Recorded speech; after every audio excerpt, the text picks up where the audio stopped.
خونه مونه نداری؟ زن و بچه چی؟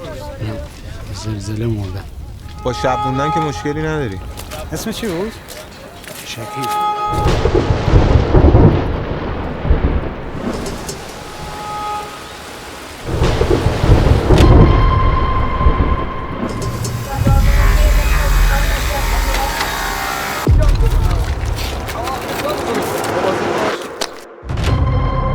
سیدی شاوس لباساتو رو در بیارین. لباساتو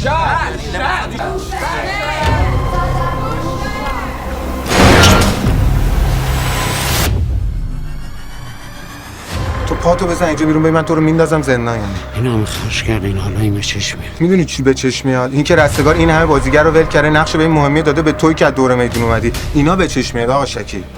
یه دقیقه دوست دارم. آقا چون من بی سواد من از گوشه میدون آوردی هرچی میگم دروغه. هرچی بی طرف میگه راسته. چرا؟